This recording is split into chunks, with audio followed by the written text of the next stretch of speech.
Welcome to Beyond Belief Paranormal Stories, the podcast that deep dives into the world of the paranormal, the occult, and the unexplained, with your hosts, Kayla and Melissa. Kind of freaky. And then, this is kind of interesting. So, on January 14th, 1976, 28 days after they moved in, there's that 28-day number again. They fled in the midst of living there. They didn't take anything with them. They just pieced out. Yeah. Which just I'm not surprised. Like, if it was me, I would have just pieced out too. But just the fact that the fact that it's the 14th of January when the murders took place on the 14th of November. And they moved in in January, I guess. Yeah, I also probably would have fled with nothing but my children. Yeah, well, exactly.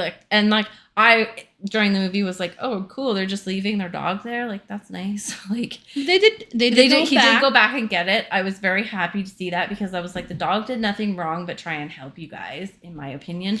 But they did go back. I was very happy to see that happened because that would have been a little bit heartbreaking. But also, animals become your family.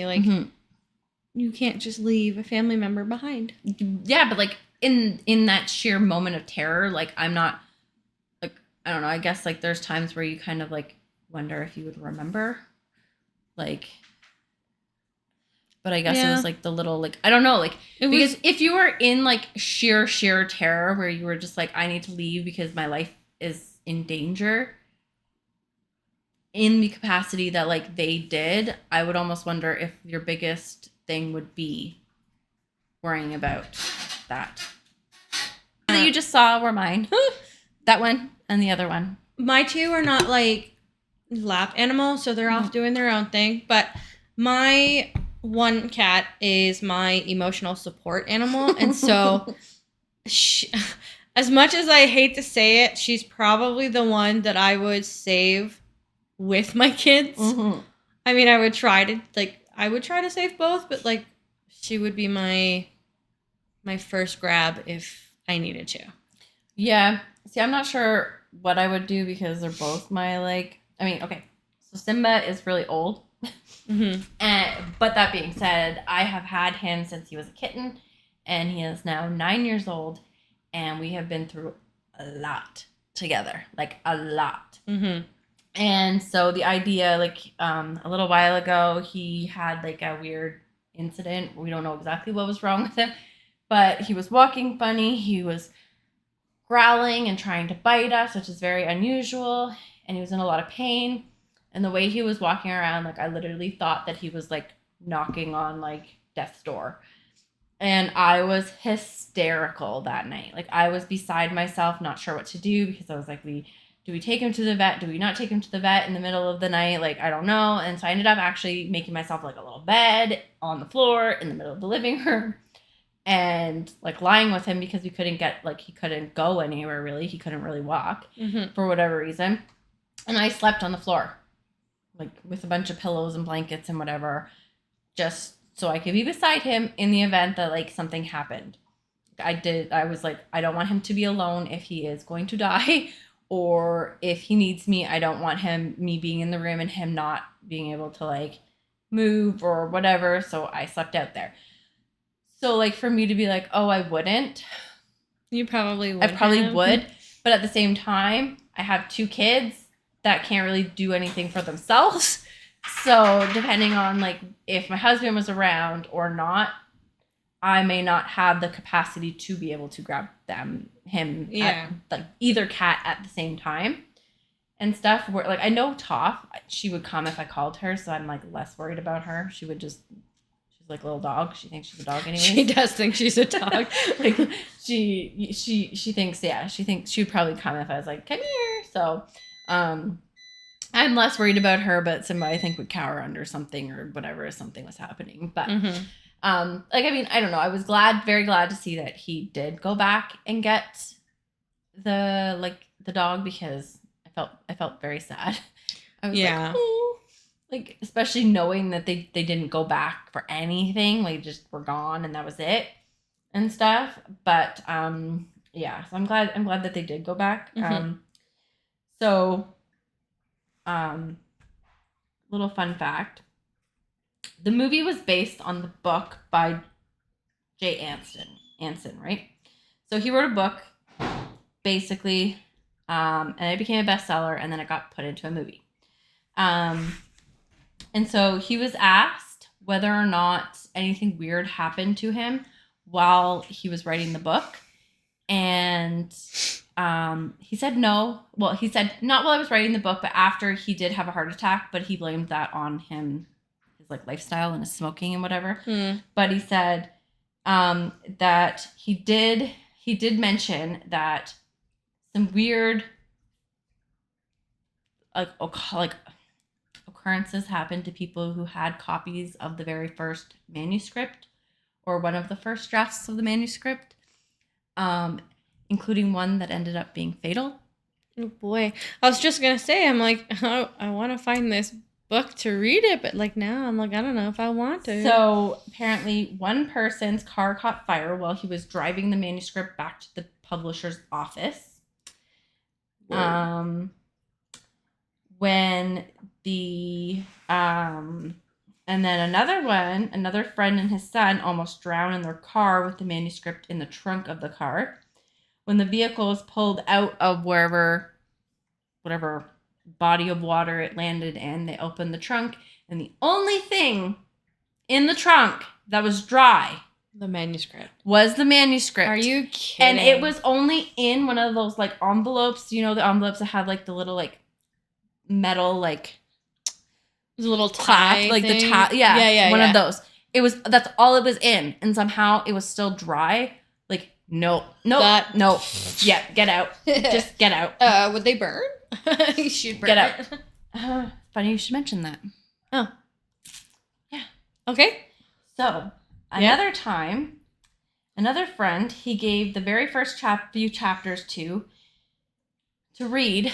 She died in a fire the night she got them from him. Let me guess. And the manuscript was unscathed. You do anything to these manuscripts? Holy cow, man. I don't know. I'm no just saying. Water, no fire, no earth. Like, yeah. like nothing. When I read that, I was like, holy shite. Like, that to me is not like a coincidence. Like, to me, no. that is something. Yeah, like you can't, like, what? Right?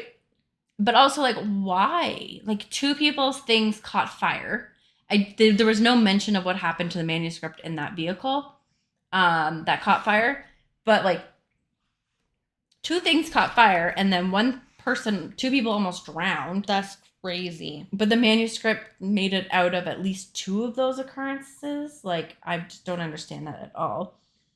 And then, like, another really weird thing is that during this, like, supernatural night with, like, the Warrens, Lorraine was quoted, like, was mentioning that every single male, not female, none of the women, but every single man in the investigation that they brought in to help them with their investigation, up until that point, had died of a heart attack. As Ed himself also died of a heart attack. Like, and he was sitting right there beside her.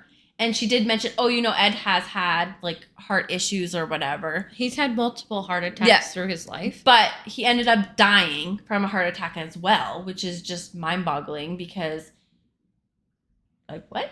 Yeah. Like, why? And, like, apparently even, a couple people or at least one person had to be, like, escorted out because they were, having heart-related issues right there. Like, so, yeah, this makes me not want their book now. Like, well, this is during the investigation. But still. Yeah, like, in the house. Like, that's so weird. And they said, Lorraine also said that the cameramen doing the investigation had seen combat, but they were apparently brought to their knees with heart palpitations. Like, so you've been in, like, active combat. But you walk into one house. And you're on your knees. Yeah. No thanks. That to me just shows you that there's something there. That's not just black magic or, you know what I mean? Like, I truly believe there's something evil. Well, yeah, and like for, you know, like you could say like, oh, well, Ed and Lorraine, they're like, you know, what's the word? They're chickens or whatever, right? But like if somebody who's seen active combat has been through some real shit. Well, considering like Ed himself almost died, and when he was serving. Exactly. So like, okay, you can't say about Ed, maybe Lorraine. Like, take that back. Let's say about just like Lorraine. But yeah, it's just like crazy. And then one of the things, so like they ran out of time during this like supernatural like night, and they had to say like they basically said they wanted to spend the last 3 minutes of the show talking about the fact that George and Kathy Lutz were actually polygraphed by the president of Polygraph America Association. So like the president of the person that controls the polygraph like machine test, I don't know what you want to call it, did their polygraph along with other people. And they were asked, so George himself was asked questions like, are the details you gave of your frightening experience at Amityville true? And he answered yes. When you fled your Amityville house, were you in fear of your life and your well-being of your family? And he answered yes. After leaving Amityville, did you and Kathy both levitate at your mother-in-law's house? He answered yes. And then he said, another question was, during the 28 days in Amityville, did you experience unexplained flies, disturbing odors on several occasions? And he said yes. And then at the Amityville house, did you hear what sounded like marching bands tuning up in the middle of the night? And he said yes. And there was apparently 4 charts made, which included irrelevant and control questions as standard procedure with all polygraphs so that they can get a baseline. And it was noted that his blood pressure tracing revealed extra systolic heartbeats as a regular pattern throughout his exam, but basically like that was not indicative of lying. It was just that always happened. And that it's not uncommon for someone with strong athletic participation. And they basically reviewed all of the questions for both Kathy and George, and it was the opinion of Mr. Gugas, who was the president and the person that was also doing it, that both George and Kathy were telling the truth. So how does do 2 people pass polygraph tests when they're performed by somebody who basically like knows the intricate ins and outs of the test if they're not, what they're saying is not true? Like I don't really stand that. I think you have to truly believe in something. Like if they truly, truly believe that this is what was happening, of course it's going to come up as. But like, why would they both like believe so hard that that's what happened if that didn't actually happen? Yeah. Like, they were being ridiculed, being called phonies. They were, you know, I don't know. Like, there was a lot of stuff happening that because of what happened, basically. Like, I don't know that I would want that type of attention if what I was experiencing wasn't real. Like, just for the fun of it. Like, I don't know. But I'm also the type that I'm like a introvert, I guess. Like, I don't like people like, I don't know, like recognizing me, I guess. Like, I wouldn't want to be like famous for something like that, because there's going to be people that are going to believe and there's going to be people that are not going to believe. And no matter which way, like until there's concrete evidence one way or another that it either does or doesn't exist, there's always going to be somebody I mean, even when there's probably even concrete, I was gonna say even with there's concrete gonna be people evidence, who are just like, oh, it was made up or whatever, or it was put together. It's a hoax or something like that. So, whatever situation you're in, you're always gonna have those non-believers, and you're gonna have those who will believe. So yeah, exactly. But yeah, so since the murders, the house has been owned by 5 people, including the Lutzes. The address has actually changed. It's no longer 112 Ocean Avenue. It's now 108. It was changed by a previous owner in part of the deal to get to buy the house. I'm not sure, to try and like prevent people from spying, but I'm like, how?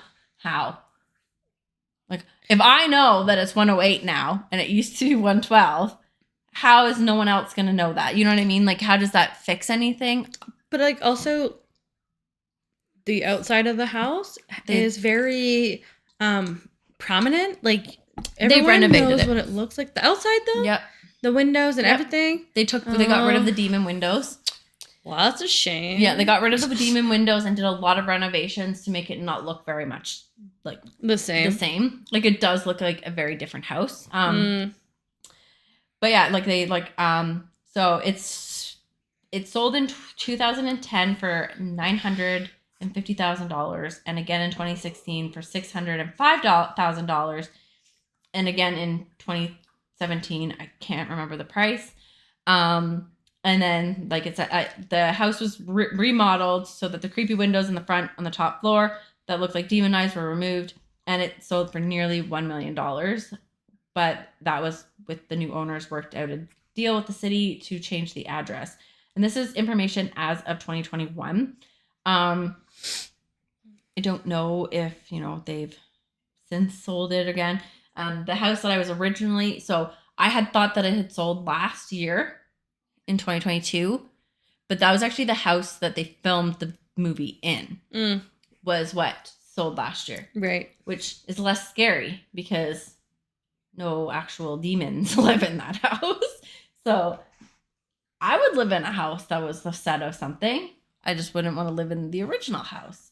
But that being said, like, no other owners have ever said that, like, since the Lutzes have stated that they've experienced anything. In fact, a couple of them have gone against everything that the Lutz have said.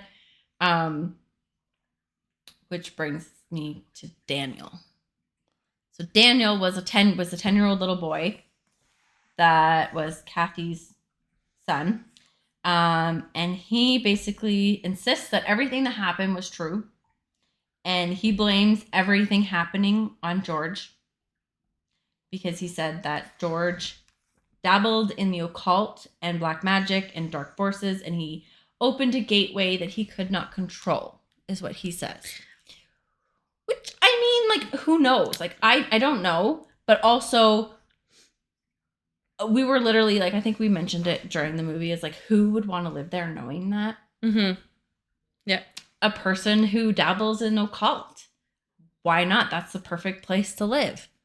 If you're going to do weird voodoo or whatever you want to call it. Like black magic or, whatever. That's the perfect place to do it. Especially when you know that there's been so many deaths and so many, like, dark and sinister things happening there. And like, why not? Also, like, on top of it, like, if he knew that, and like we had mentioned the son of the DeFeos, if he was the one dabbling in some of this black magic too, like, if George knew prior to this, mm-hmm. Well, he did, because, like, there were, like, so the, like, defense of, like, Ronald DeFeo Jr. was that, like, a demon made me do it, or the voices made me do it, and it was well known from what I, like, the research that I found, that, like, Ronald Sr. knew his son was into some sketchy stuff. And that's why he was, like, bringing in, like, an exorcist and trying to bless the house and have all these statues around, because he was trying to prevent whatever his son was doing from doing anything, like, doing any permanent damage.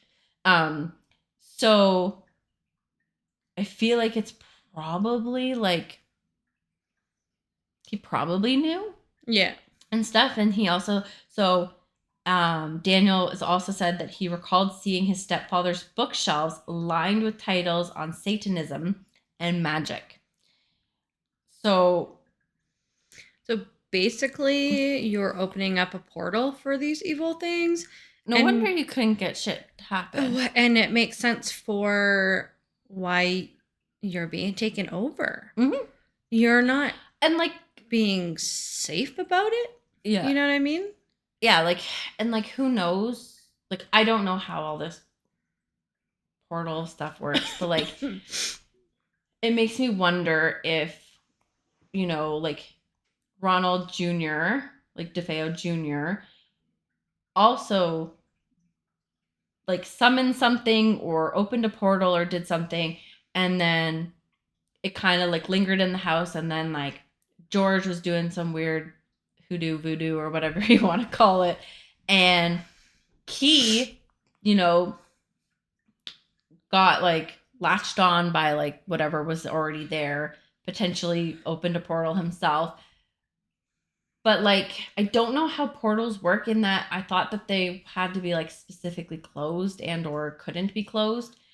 So why hasn't anybody else experienced anything in that house, unless it was the act of whatever occult thing that they were doing was bringing the stuff out? That too. Or it could have just also attached himself to George.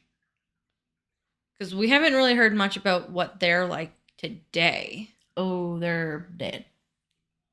Good to know. Yeah, George and Kathy died. I think Kathy died. I have it written down here. Hold on, pause. Maybe I do, maybe I don't. Kathy died in 2004, and then he died a few years later, and they did get divorced for whatever reason. I don't know the reasoning that they got divorced, but yeah. So like Daniel's quoted saying George's belief and practices triggered what was going on in that house. It was like magic trick gone bad, and you couldn't shut it off.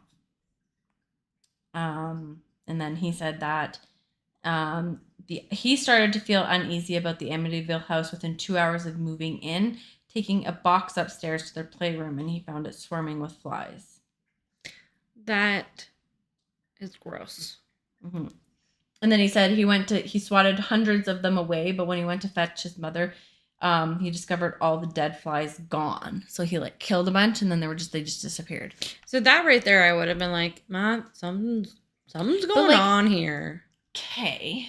But like, think about it from back then. Because like, now you might believe if like Zane came up to you and said that, because it's more known. Yeah. But like back then, would you have believed him if he came up and started saying stuff? Because like, kids say some pretty interesting stuff sometimes that aren't necessarily always true. It would have been something to look into. Like, if your kid's coming to you saying that they've killed hundreds of flies and now they're just gone. Yeah. Like, I would have been more suspicious about like, what? Yeah. You know? But like, I don't know. It's just like, I don't know. Because like, hard to say. Like, we weren't born back then, right? Like now, sure. Because we also know more about this type of thing and whatnot. But like back then, I'm not sure. You know, I still think back then that it wasn't really anything that was like talked about as like frequently or whatever. And it wasn't as like, I mean, I also wonder how much like Kathy knew about what her husband was doing. Oh, here's an interesting fun fact. So apparently Daniel also saw, allegedly, he even claimed, this is what it says, okay? So he apparently saw George move a spanner. Do you know what a spanner is? No. So a spanner's like a wrench. Oh, okay. Telekinetically in his garage before they moved into Amityville. I would have been like, mom? Right? Mom? So, like, is this stuff that he's just, like, hiding from them? Or is it, like, was she aware of all of this? Makes you wonder, too, then, if that's something that he was doing. Is it something that is attached to him that's doing these things that came with him? Or did he really have some type of psychic ability, and that also is what caused things to ramp up? Yeah. Who knows, right? Questions to ponder. Because I know when, like, Lorraine went in there, she said she felt very, like, uneasy, very, like water kept rushing over her head, like she was walking into a waterfall, that kind of thing. So, like, it makes you wonder, like, maybe he was more sensitive, like, when you are sensitive to that type of thing, if he is, like, psychic or has, like, abilities that he, whatever, that maybe he's easier to influence. Yeah. And Amity was the one that she had talked about never wanting to return. Yep. She said, the one house I will never return to is Amityville. Because she said that house was evil incarnate. Like, which I find it just fascinating that, like, even after the Lutzes fled, they went to investigate. So clearly, whatever was there going on, it was still there. Yeah. So, like, it couldn't have attached itself to George because it was still there, or at least something was still there, part of it, some of it, or whatever. But what happened to it? But it also makes you wonder, because you said since the Lutz have moved, there's been 5 owners. No, 4. The Lutz, yeah, 4 other owners, at least that I'm aware of. At least 4. Yep. Why has there been 4? Have other families witnessed certain things and just haven't spoken about it? Or, you know what I mean? Because why 4? I don't know. And, like, the last 2 times it was sold were within a year of each other. So, like, to me, it 2016, summer of 2016, and then it sold again in 2017. Like, why is it selling so frequently? Within years? I don't know. Like, I know the one family, I can't remember their name, but the one family came out against the Lutzes, saying that there was absolutely nothing wrong with the house and that they love it and it was perfectly charming and there's no bad vibes, blah, blah, blah, blah, blah. And they lived in that house for a while until the husband died, and then the wife downsized and sold it. I get. But I don't know about the other times. Like, I don't know. It's like there's not a lot of information from what I can find about who bought it and why they sold it. Like, it's like there's that one family, and it starts with a C, and I can't remember the name of it off the top of my head. I want to say, like, Comrade, or I don't know, something like that.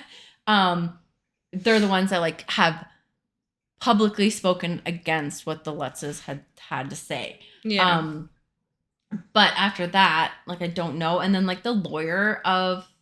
Who was the lawyer? Do I have it written down? Apparently, the lawyer of the Lutzes has come out and said that, like, the whole thing was, like, schemed up over a bunch of bottles of wine for, like, publicity or something like that. But apparently, like, the Lutzes owed him money. So, like, it makes me wonder if, like, he's just, like, trying to get back at them. It's possible. And stuff. And again, we don't truly know the full story of what happened either. Yeah. But, like, clearly whoever the detective was, unless this was just part of the movie, because, like, I don't know what's fact or fiction for that part, but the detective that did the Veo murders and then clearly kept hanging around after the whole weird stuff started happening at the Lutzes and they called the cops. If that actually did happen, clearly that police officer was like, whoa, what's going on here? Like, something is a little bit fishy. Something doesn't make sense. Something is, not adding up. And he explained that the door was broken outward instead of inward and no windows were broken. So, like, what is happening? And I don't know if maybe he was sticking around because, like, they didn't really like go into too much of detail of it, but I wonder if he was maybe sticking around because he thought that George did it and George was then going to murder his family. Mm-hmm. Or if he thought something funky doodle was going on. Like, I'm not sure. He could have been one of those, like, believers and just wanted to know more. Yeah, because he seemed very interested. Like, what the heck? After the DeVeo murders and stuff. But, yeah, like, that's pretty much all the information that I had on it. But I just found, like, the more information, like, the more research I did, the more... Other things were coming out. Yeah, it just seemed like everything was like kind of spiraling. Like this happened and then, oh, this happened and then, oh, this happened. And it was like everything kind of was like tying together and just making more and more sense. Yeah. The one thing I will say though is I know apparently Daniel was like a really troubled child. He ran away when he was like 15, was like lived in homeless shelters and stuff like that. So that's part of the reason why no one had heard or seen from him in the 40 years, because he kind of like dropped off the face of the earth because he was like in a lot of trouble and that kind of thing. But like, which like people can say whatever they want. Like he was whatever. I don't know exactly what he did, but they just said he was a troubled youth. If that actually did happen, I would also be a troubled youth. Yeah, exactly. Right. Like I traumatic understand event in your life. I understand, you know, like, especially when you think about it. Okay, think about it from this point of view, right? So you had this really traumatic event happen to you, and it's so out there that, you know, like when traumatic things happen to people, they go to a therapist and they talk about it, right? Who do you go to when you have a fucking demon infesting your house and trying to kill your family? Yeah. What? Like, there's not every therapist is going to believe that. Or they're going to think it's like a metaphor or whatever. And like, you know, it's hard to talk to somebody when you know that they don't actually believe what you're saying. Or some just automatically assume that you're loony. Crazy. And they medicate, like they would push out medication. Yeah. And stuff. Because like it would just, it's hard to talk to somebody about something when you know that they just don't believe a word that's coming out of your mouth. Yeah.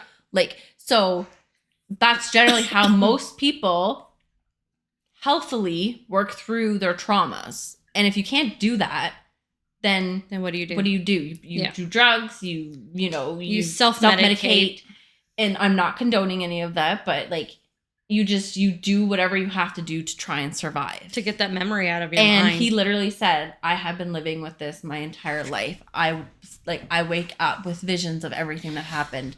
This is something that has been replaying in my mind for the last like 40 or 50 years. Yeah. And it's my like living nightmare. Yeah. Like, and that'd be just, a hard like, thing. That's like so hard to think about as like the poor kid. Like, I don't know how much the daughter remembers, like Missy, if that's what they call her, like remembers or whatever. Which also, speaking of her, if that whole thing with that babysitter happened, I don't know if that actually was legit, because there's parts of it where I read that the babysitter thing didn't happen and everybody went to the wedding.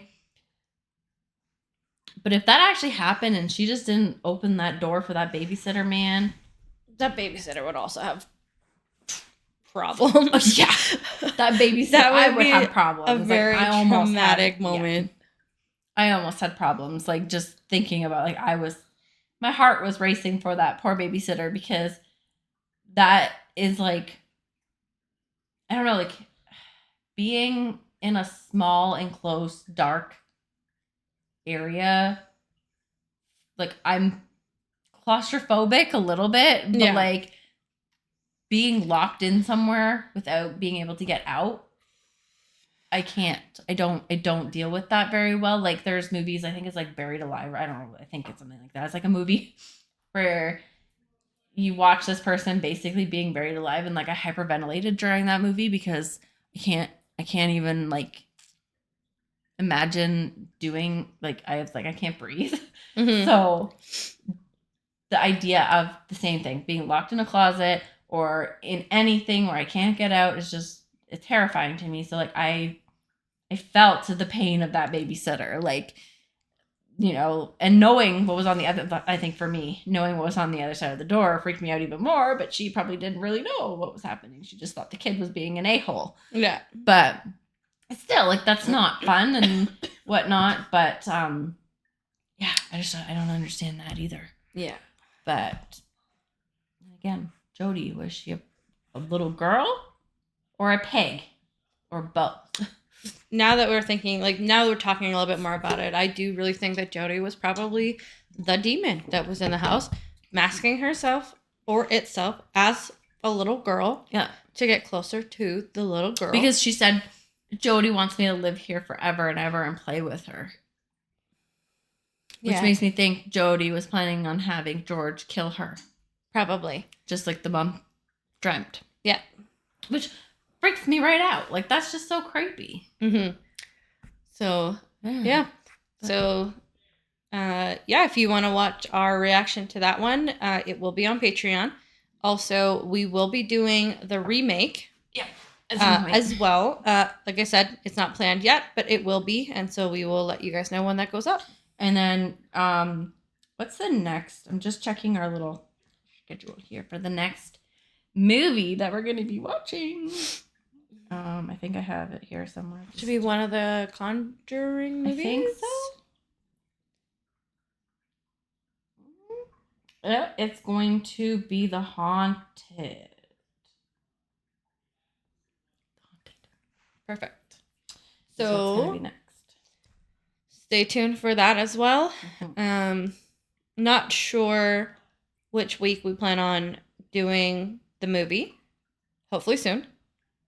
Yeah, because I think the plan has been to watch the movies, then do the thing. Mm-hmm.